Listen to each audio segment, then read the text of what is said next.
नमस्कार। संदेश career point में आप सभी लोगों का एक बार फिर से स्वागत है। नाउन पढ़ना शुरू किए थे हम लोग। नाउन की क्लास में अभी तक आपने देखा है कि नाउन कहते किसे हैं, नाउन कहते किसे हैं। किसी भी सेंटेंस में नाउन आया है उसे आप कैसे पहचानेंगे, इस बात को जानने के लिए आपने जाना है कि आप प्रश्न पूछेंगे व्हाट, हु और हुम से जो जवाब मिलेगा उसी को आप नाउन कह लेंगे। किसी भी नेमिंग वर्ड को हम नाउन कहते हैं। जवाब सेंटेंस में पता करने के लिए आप क्वेश्चन वर्ड इससे प्रश्न पूछ लेंगे, जो जवाब मिलेगा उससे क्या कह देंगे, नाउन। क्लियर है बात। इसके बाद हमने नाउन के काइंड्स के बारे में जाना है। नाउन के काइंड्स में हमने जाना था कि नाउन 5 प्रकार के होते हैं। पांचों का नाम और डेफिनेशन आप जान चुके हैं। ठीक है भाई। इसके बाद हमने एक चीज और आपको पढ़ाई थी, noun and gender. Noun and gender में आपने जाना कि नाउन के बेसिकली 4 जेंडर होते हैं, मैस्कुलिन, फेमिनिन, कॉमन और neuter gender. Masculine, feminine, common और न्यूटर जेंडर के बारे में आपने जाना कि इसके अंतर्गत कौन कौन सी चीजें आती हैं। ठीक है।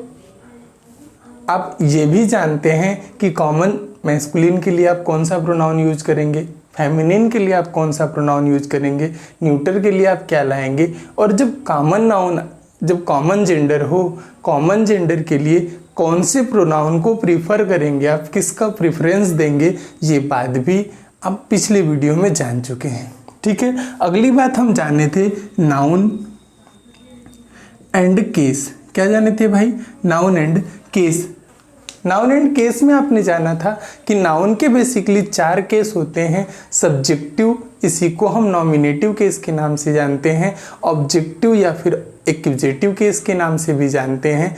तीसरा जो था उसे हम वोकेटिव केस कहते हैं, और चौथे को पजेसिव अथवा जेनेटिव केस कहा जाता है। पजेसिव अथवा जेनेटिव केस के बारे में यहाँ तक की बात आपके सामने हो चुकी थी। मैंने आपसे कहा था कि यहाँ तक की बातों को दोहरा के आइए, फिर हम आगे चलेंगे। पजेसिव केस के बारे में थोड़ी सी जानकारी और बची रह गई है, उसी के बारे में हम आपसे डिस्कस करने जा रहे हैं। पजेसिव केस बताते समय हमने आपको बताया था कि इसका अर्थ काके की होता है। इसका अर्थ क्या होता है, हिंदी मीनिंग क्या देता है, काके की। ठीक है। पजेसिव केस बताने के लिए एक चीज यूज की जाती है जिससे हम क्या कहते हैं भाई, अपस्ट्रॉफी एस। क्या कहते हैं, अपस्ट्रॉफी एस। पजेसिव केस अर्थ क्या देता है, काके की, और पजेसिव केस को बताने के लिए हम यूज करते हैं अपस्ट्रॉफी एस का। अपस्ट्रॉफी एस का यूज आपको सीखना है। ठीक है। तो आज की क्लास की आपकी हेडिंग क्या बनी भाई, अपस्ट्रॉफी एस का यूज। ठीक है।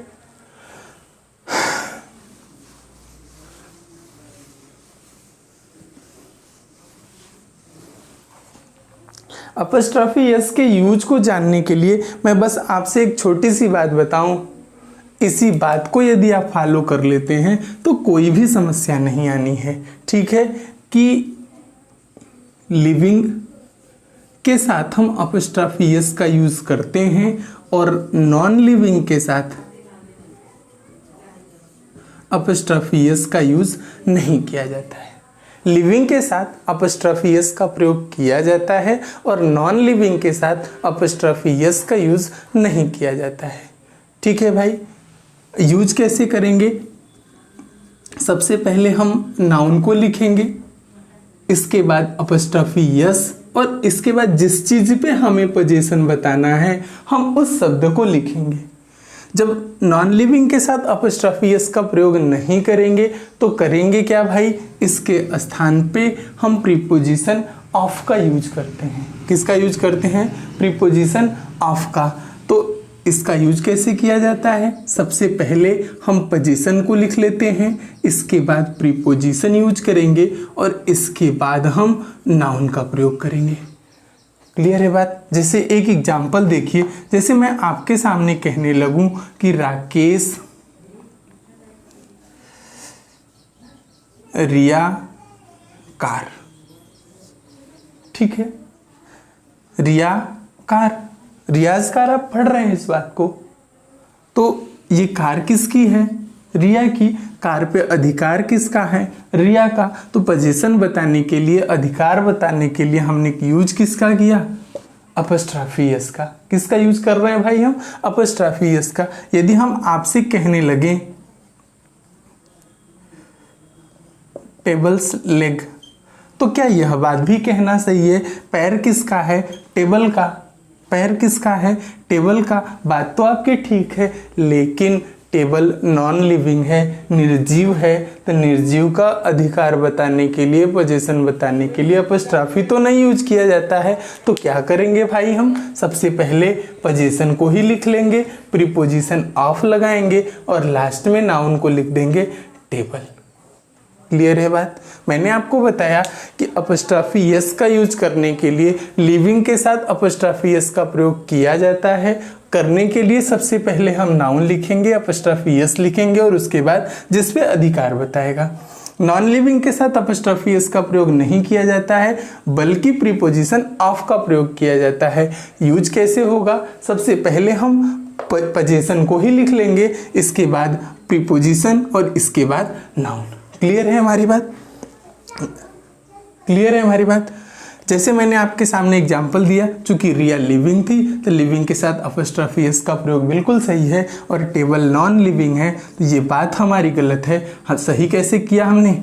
Leg of table. क्लियर है?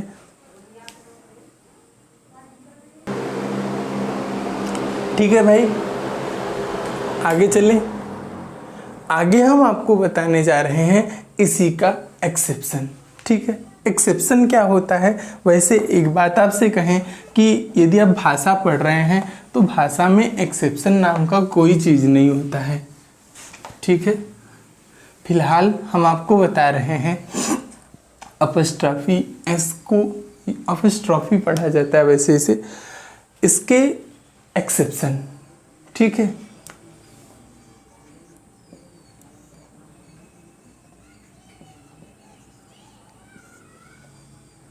एक्सेप्शन। मैं आपके सामने कुछ प्रश्न लिख रहा हूँ, आप अपने हिसाब से देखिए। जहाँ कहीं भी आपको गलत समझ में आए उस गलती को पहचानिए और उसे सही करने की कोशिश कीजिए। बाकी हम तो हैं ही आपके साथ। ठीक है, मैं आपके सामने लिख रहा हूँ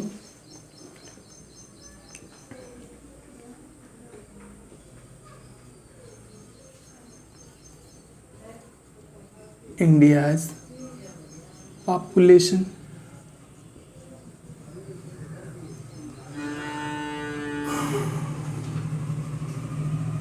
moon's beauty, sun's and rays, one day's leaf,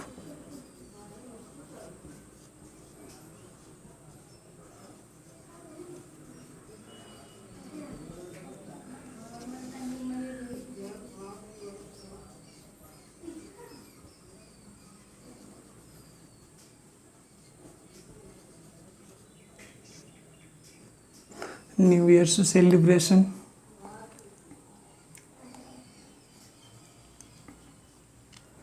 codes, order, at once, arm's length। देख पा रहे हैं भाई आप? बिल्कुल।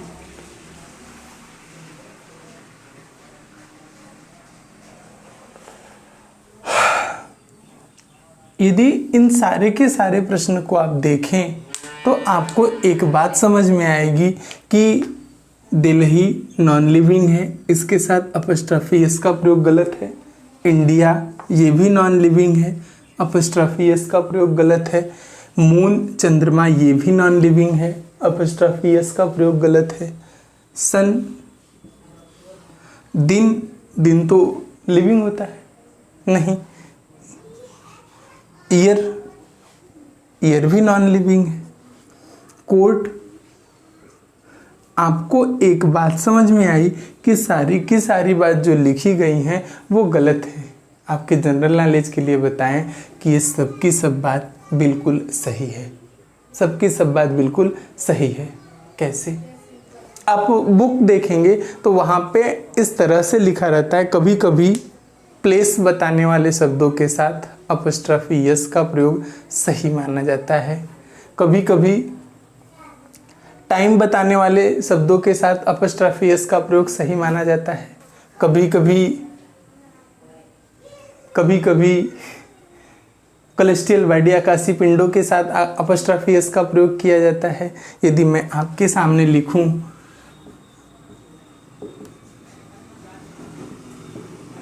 अब हमारी बात ज़्यादा क्लियर हो पाएगी। जयपुर लेक, ठीक है। सभी के सभी प्रश्नों को यदि ध्यान से देखें आप तो आपको एक बात समझ में आएगी कि ये जो पॉल्यूशन है ये दिल्ली तो नहीं मचाती है। क्या दिल्ली पॉल्यूशन मचाती है? नहीं, दिल्ली में रहने वाले लोग पॉल्यूशन मचाते हैं।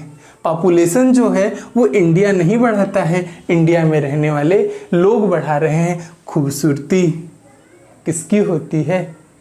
लिविंग की। इंसान अपने आप को छोड़ करके बाकी किसी को लिविंग मानने को तैयार ही नहीं है, ठीक है।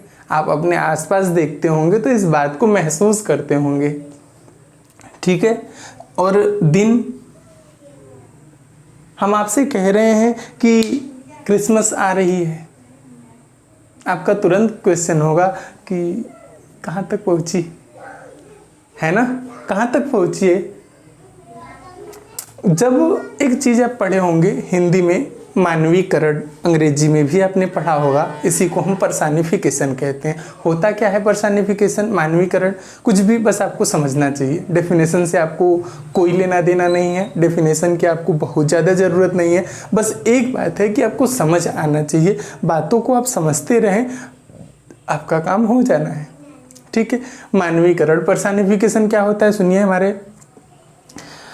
मानवीकरण का मतलब यदि हम नॉन लिविंग के साथ, निर्जीव के साथ सजीव जैसा व्यवहार करने लग जाएं, निर्जीव के साथ सजीव जैसा व्यवहार करने लग जाएं, उसी को हम मानवीकरण कहते हैं, पर्सनिफिकेशन कहते हैं। नॉन लिविंग के साथ लिविंग जैसा ट्रीटमेंट हो, उसी को क्या कहेंगे?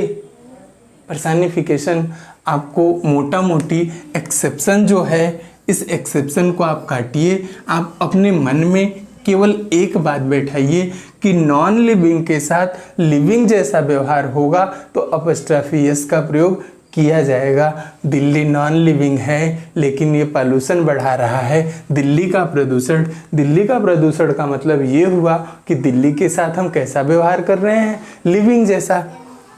बात हमारी सही हुई। इसका मतलब ये हुआ कि प्लेस बताने वाले शब्दों के साथ अपस्ट्रॉफी यस का प्रयोग किया जाता है।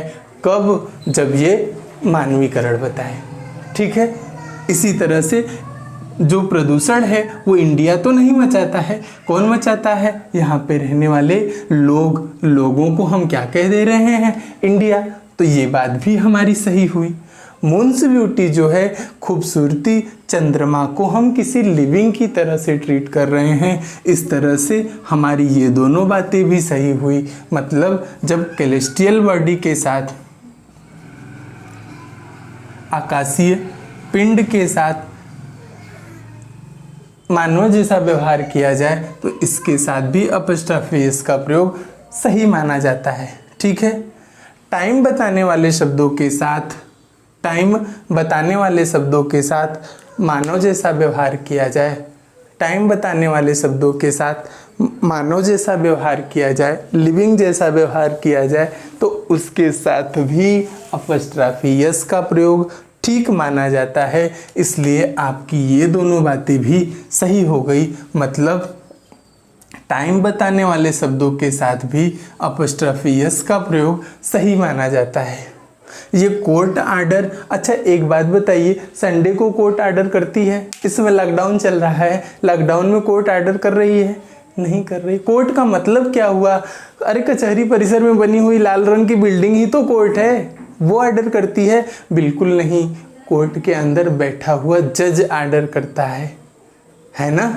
तो हम जज को कैसे ट्रीट कर रहे हैं, कोर्ट को कैसे ट्रीट कर रहे हैं भाई? जज की तरह से, लिविंग की तरह से। हमारी बात तो पर्सनिफिकेशन वाली ही हुई ना।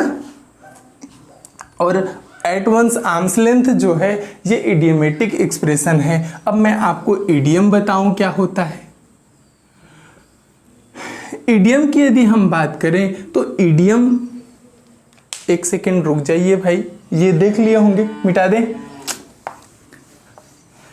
जैसे मैं आपसे कहूं कि 9 2 11 होना, क्या कहूं भाई? 9 2 11 होना। आप तुरंत कहेंगे कि 9 2 11 होना मतलब भाग जाना। मैं आपसे पूछूं काहे भागूं? 9 2 11 होना मतलब 9 और 2 11 ही तो होता है। 9 और 2 11 ही तो होता है। आपने कहा कि भाग जाना। किसी भी इडियम की दो मीनिंग होती हैं, किसी भी इडियम की दो मीनिंग होती है।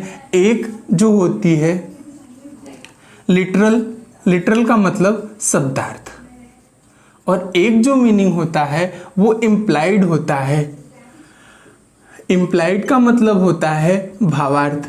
9 2 11 होना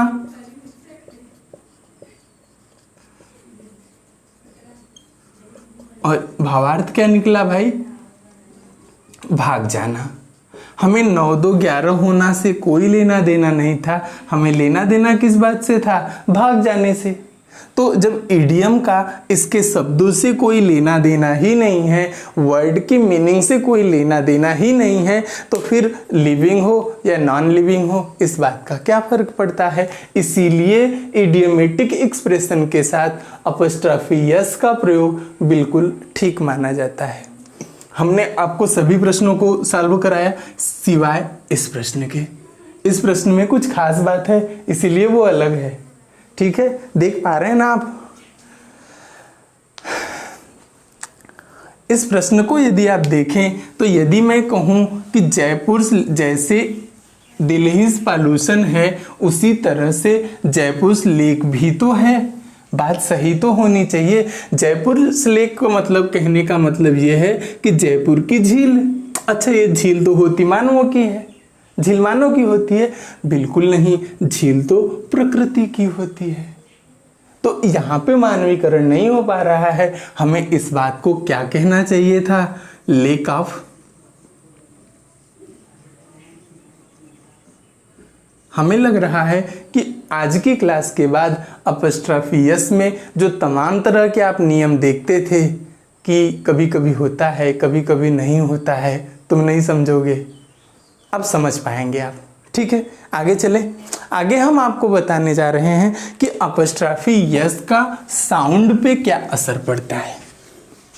ठीक है, अपॉस्ट्रोफी यस का साउंड के साथ क्या रिएक्शन है। मैं आपसे कहूं कि कोई भी नाउन हो, कोई भी नाउन हो, कोई भी नाउन हो मतलब चाहे नाउन सिंगुलर हो और चाहे नाउन प्लूरल हो, कोई भी नाउन हो चाहे सिंगुलर हो अथवा प्लूरल हो, एस साउंड पे कोई भी नाउन हो, चाहे कोई भी नाउन हो चाहे सिंगुलर हो अथवा प्लूरल हो, ये एस साउंड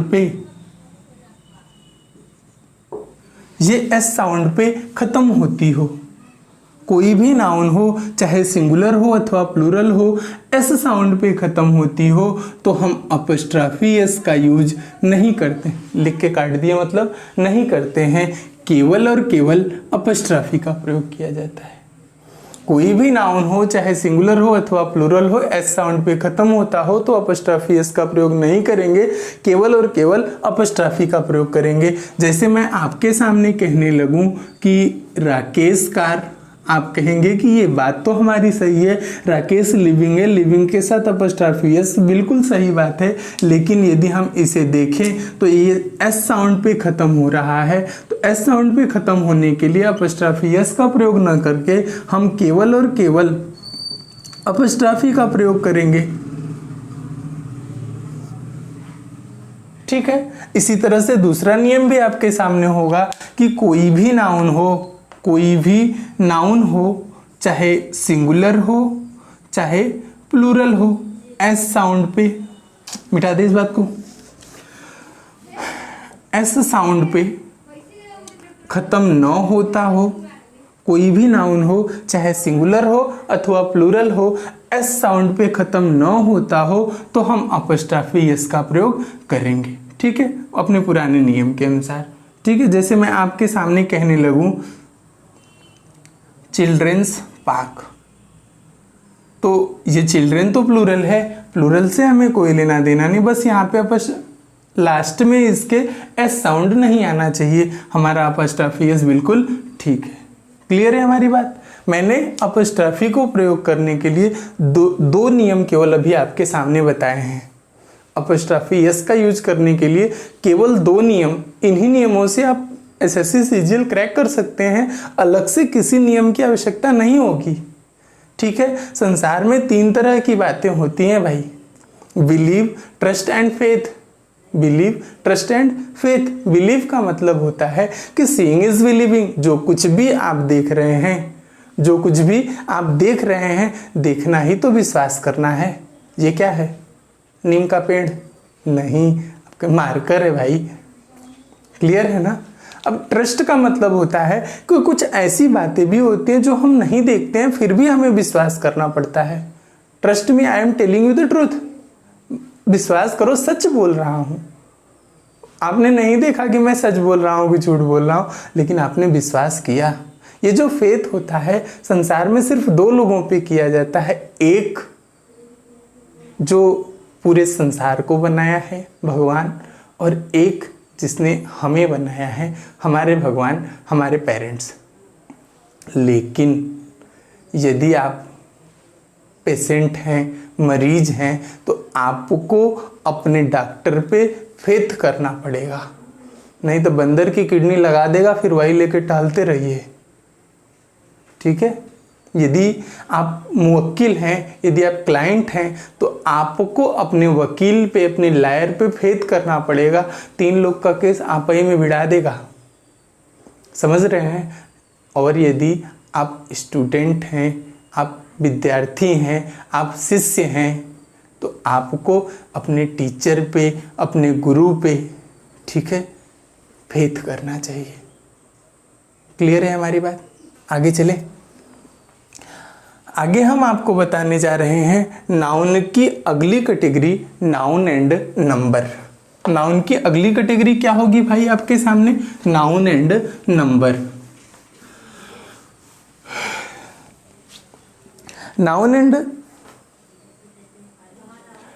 नाउन के बेसिकली 2 नंबर होते हैं, एक सिंगुलर नंबर और एक प्लूरल नंबर।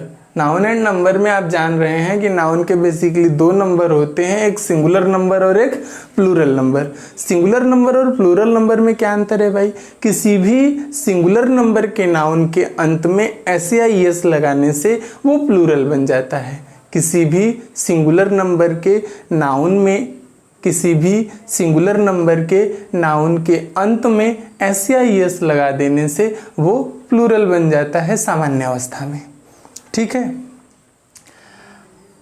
लेकिन कुछ शब्द मैं आपके सामने लिखूं। अभी जो हाल फिलहाल में पेपर बीता है, मान लीजिए कि आप कोई भी परीक्षा स्टेट लेवल की दे रहे हो या फिर सेंट्रल लेवल का एसएससी दे रहे हो, परीक्षा में प्रश्न आया था कि निम्नलिखित में से कौन सा शब्द सिंगुलर है या फिर कौन सा शब्द प्लूरल है। मैं आपके सामने लिखूं, जैसे मैं आपके सामने लिखा न्यूज़, इनिंग्स, मैथमेटिक्स,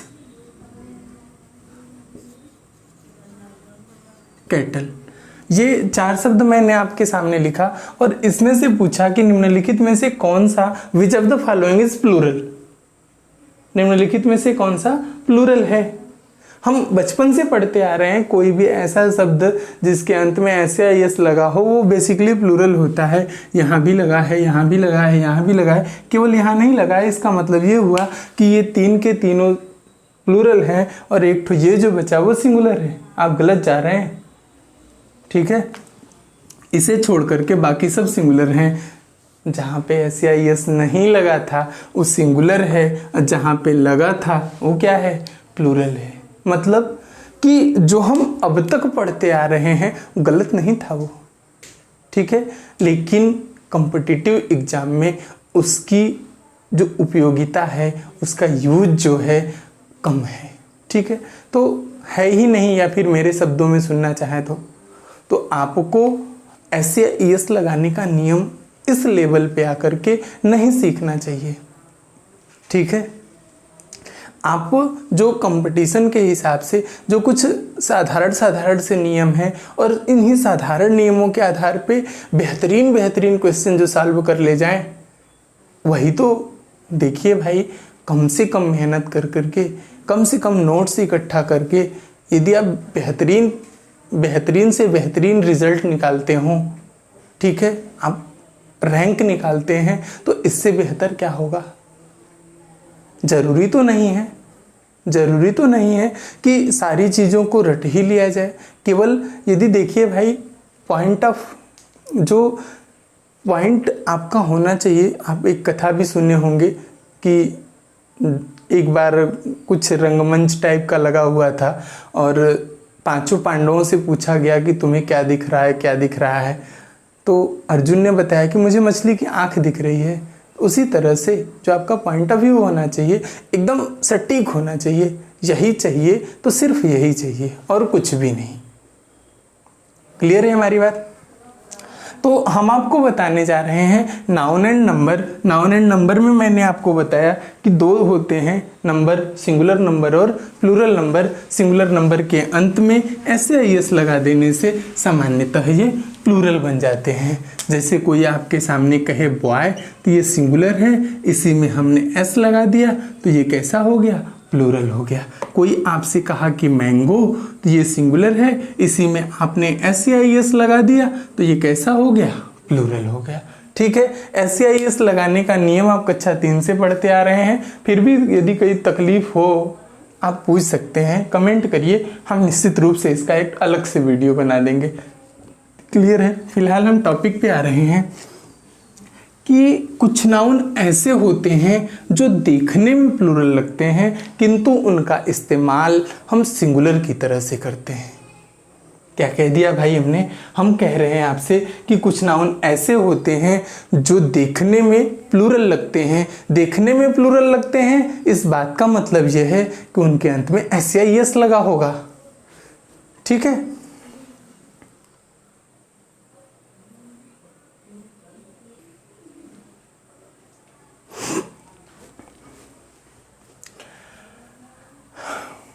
मैंने आपसे कहा कि कुछ नाउन ऐसे होते हैं जो देखने में तो प्लूरल लगते हैं किंतु इनका इस्तेमाल हम सिंगुलर की तरह से करते हैं। ठीक है, जैसे news, innings, politics, economics, ethics, mathematics, mumps, measles, civics, billiards, rickets. ठीक है, ऐसे और भी शब्द हो सकते हैं।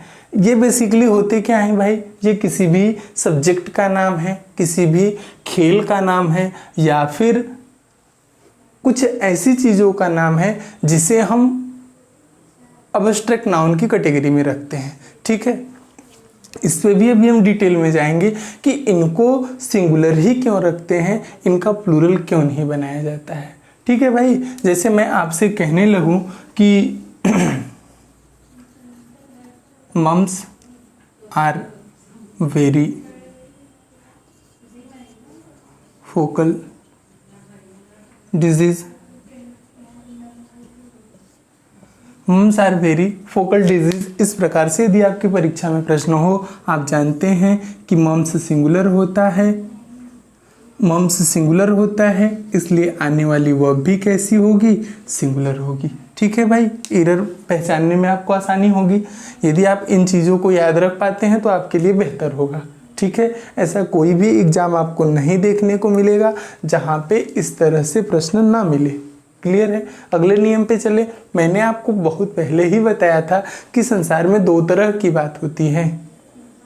एक, यदि मैं कहूँ कि ये वाली शर्ट सबसे अच्छी है, इसका मतलब यह है कि बाकी सारी शर्ट खराब है। वही बात यह है कि हर बात का एक निगेटिव मीनिंग निकलता है, हर बात का एक और अलग से अर्थ जरूर निकलता है। ठीक है, मैंने आपसे कहा कि कुछ नाउन ऐसे होते हैं जो देखने में प्लूरल लगते हैं किंतु इनका इस्तेमाल हम सिंगुलर की तरह से करते हैं। तो ऐसे भी तो कुछ नाउन होंगे जो देखने में सिंगुलर लगेंगे लेकिन इनका इस्तेमाल हम कैसे करेंगे, प्लूरल की तरह से। ठीक है, दिखाते हैं आपको कि कुछ नाउन ऐसे होते हैं जो देखने में, कुछ नाउन ऐसे होते हैं जो देखने में सिंगुलर लगते हैं। देखने में सिंगुलर लगते हैं इस बात का मतलब यह है कि इनके अंत में एस नहीं लगा होता है, जैसे पीपल, जैसे पब्लिक, जैसे पुलिस, कैटल, जैसे children, cavalry, infantry.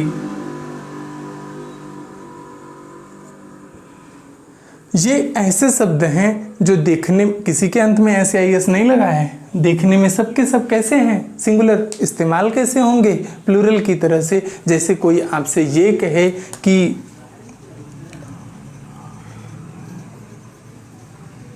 Cattle is grazing in the field, आप कहेंगे कि बात तो सही है, कैटल है, कैटल ग्रेज कर रही है, ठीक है, लेकिन कैटल देखने में सिंगुलर है, यूज प्लूरल की तरह से होता है, तो आने वाली वर्ब भी तो प्लूरल होगी। ठीक है, मैं आपसे अभी भी कह रहा हूँ, आगे कहता ही रहूँगा कि सब्जेक्ट वर्ब एग्रीमेंट नाम का कोई चैप्टर नहीं होता है, यह पार्ट्स ऑफ स्पीच के पैरेलल चलता चला जाएगा। क्लियर है हमारी बात। आज की क्लास को हम यहीं पे रोक रहे हैं। नाउन का अगला पार्ट जब हम लेकर के आएंगे तो थोड़ी सी टॉपिक और बच गई है और प्रैक्टिस सेशन दोनों एक साथ में लेकर के आएंगे हम।